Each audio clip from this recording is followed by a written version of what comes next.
বিরোধী শক্তি মজবুত না হলে যে কোনো দেশ বা রাজ্যের উন্নয়ন সম্ভব নয়।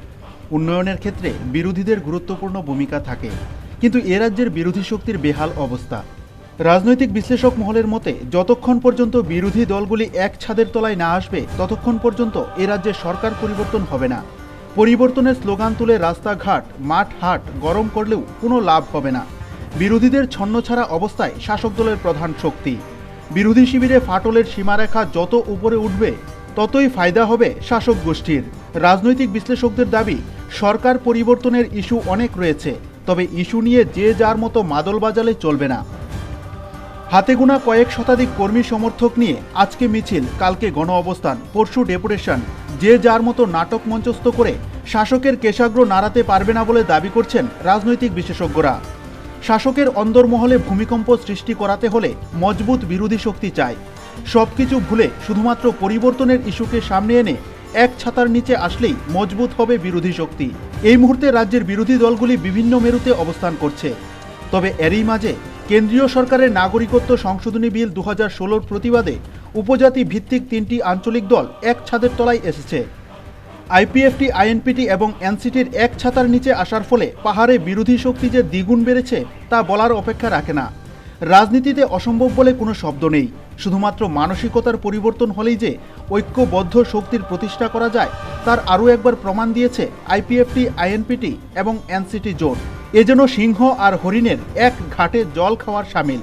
তবে এই জোটকে অশুভ জোট বলেই সার্টিফিকেট দিয়েছেন সিপিআইএম রাজ্য সম্পাদক বিজন ধর। এই জোটের বিরুদ্ধে বিস্ফোরক মন্তব্যও করেছেন তিনি, যার পাল্টা জবাব দিয়েছেন 3 দলের ঐক্যবদ্ধতায় গঠিত ইন্ডিজিনিয়াস রিজিওনাল পার্টি ফোরামের সদস্য তথা আইএনপিটি রাজ্য সভাপতি বিজয় কুমার রাংখল।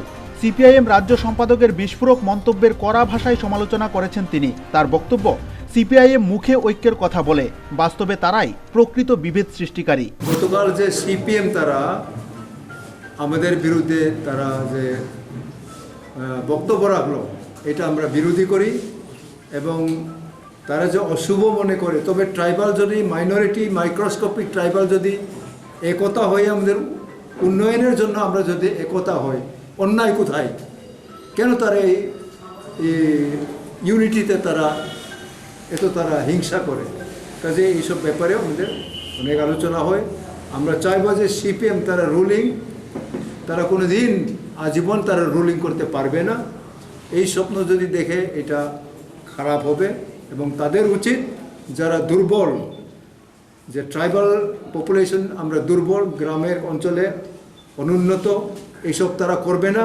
আমরা একতা হয়ে উন্নয়নের জন্য আমরা লড়াই করব, এটা তারা ওয়েলকাম করা উচিত ছিল, কিন্তু তারা সেটি কন্ডেম করে। We are very sorry, we protest their statement. পরবর্তী আমি আমাদের অপরদিকে বিজেপির রাজ্য সভাপতি মানতেই নারাজ কেন্দ্রীয় সরকারের নীতির বিরুদ্ধে আন্দোলনের ডাক দিয়েছে 3টি আঞ্চলিক দলের জোট ফোরাম। তার বক্তব্য, আইপিএফটি, আইএনপিটি এবং এনসিটি একজোট হয়ে ফোরাম গঠন করেছে সিপিআইএমের নীতির বিরুদ্ধে প্রতিবাদ এবং আন্দোলন করতে। তবে বিপ্লববাবু মানতে না চাইলেও ফোরামের সদস্য তথা আইএনপিটি জেনারেল সেক্রেটারি সাফ জানিয়েছেন, কেন্দ্রের বিজেপি সরকারের নীতির বিরুদ্ধেই তাদের আন্দোলন। রাজ্যের 3 জনজাতি ভিত্তিক আইএনপিটি, আইপিএফটি, এনসিটির যে একটা all Tripura indigenous regionals parties forum গঠন হয়েছিল মূলত কেন্দ্র সরকার কর্তৃক নাগরিকত্ব আইন সংশোধনী বিল প্রত্যাহারের দাবিতে আমরা ঐকমত্য হয়েছি। সেই ফোরামকে আজকের অধিবেশন অনুমোদন দিয়েছে। কিন্তু অ্যান্টি বিজেপি স্ট্যান্ড নিয়ে সিটিজেন বিলের বিরুদ্ধে এই ফোরাম।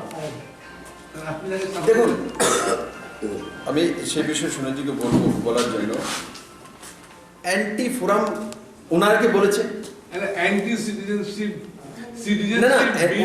ওনারা দেখুন, ওনাকে আগে আমি বললাম না, আগে সেই বিষয়ে ওনাদেরকে জিজ্ঞাসা করুন।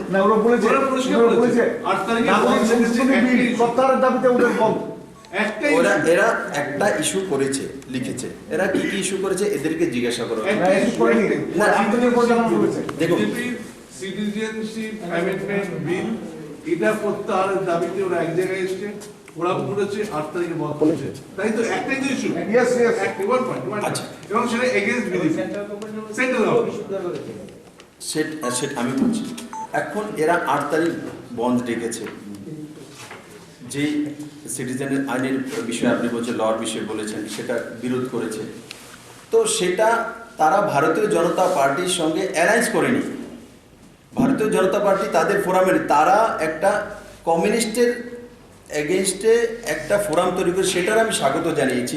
কমিউনিস্ট এগেইনস্ট না, বিজেপি এগেইনস্ট না সেন্ট্রাল গভর্নমেন্টের সিদ্ধান্তের বিরুদ্ধে। না না না, ইস্যু কি নিশ্চয়, ইস্যু আলাদা ধরে জিনিস। এরা কমিউনিস্ট, আপনি এটা ক্লিয়ার হয়ে যান, এরা কমিউনিস্টকে হারানোর জন্য একটা, আপনি জিজ্ঞাসা করুন গিয়ে এনসিপি বলবাকে। না, এখনো বলেনি। ইলেকশন একটা একবার বলেনি। না, আপনি এটা জিজ্ঞাসা করুন।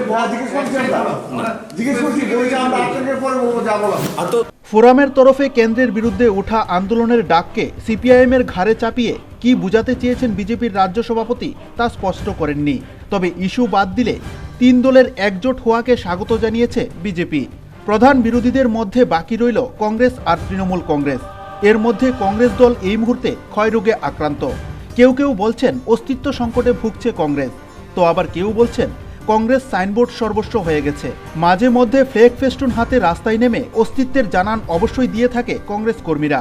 হাতে বাকি তৃণমূলও অন্যান্য বিরোধীদের ন্যায় নিজের মতোই চলছে। লড়াইয়ের ময়দানে থাকলেও সাংগঠনিক দুর্বলতা অস্বীকার করার কোনো সুযোগ নেই। তার মাঝে আবার গোষ্ঠীদ্বন্দ্বের গুঞ্জনও কান পাতলেই শোনা যায়। এক গোষ্ঠী আরেক গোষ্ঠীকে টেক্কা দিয়ে হাইকমান্ডের প্রশংসা কুড়াতে চাইছে।